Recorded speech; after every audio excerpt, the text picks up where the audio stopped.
ស្ពៃជ្រក់ស្ពៃខ្ញុំធ្វើពីមុនបងប្អូនខ្ញុំធ្វើពីមុនញ៉ាំអត់អស់ហើយខ្ញុំយកដាក់ក្នុងទឹកទឹកកកដើម្បីទុកឆាទុកយើងមកញ៉ាំមួយសាច់មាន់អាំងអញ្ចឹងណាហើយស្ងោរឆ្អឹងជំនីជ្រូកឲ្យបានបងប្អូននេះស្ពៃទៀតហើយត្រៀមធ្វើជ្រក់ទៀតហើយបងប្អូននេះបងប្អូនខ្ញុំធ្វើជ្រក់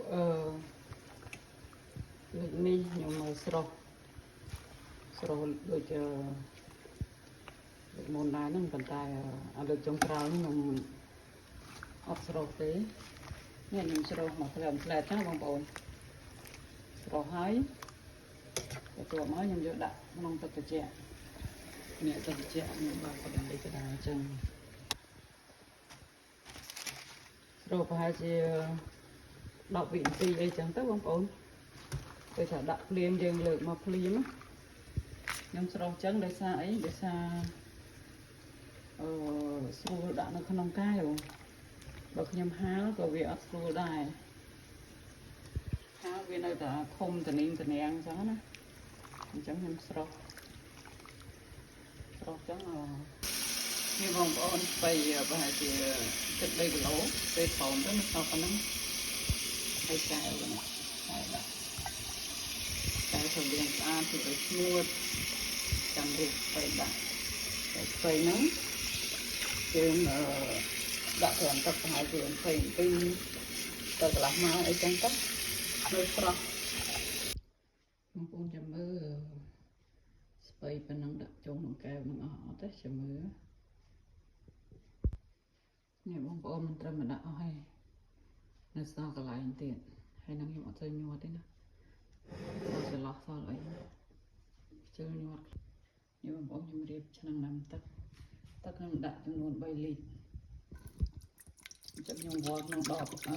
1លីត្រកន្លះបងប្អូនហើយអំបិលខ្ញុំដាក់ចំណោះទឹក1លីត្រដាក់អំបិលមកកាព្រាកន្លះកាព្រាបាយណា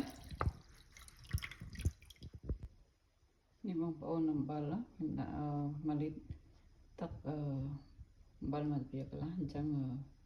3លីត្រហ្នឹង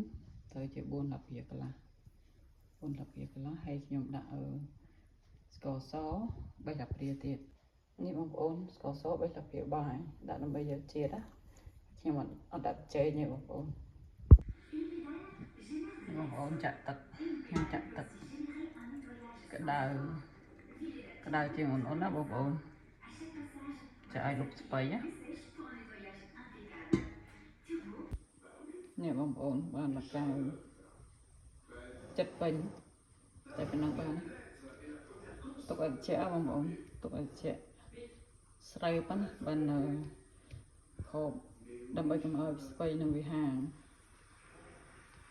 ដែរប៉ុន្តែវាហាងតិចតួចអញ្ចឹងហើយពេលបងប្អូនធ្វើជូរទៅយកដាក់ក្នុងទូទឹកកកទៅទុកបានរាប់ខែបងប្អូនទុកបានរាប់ខែទេ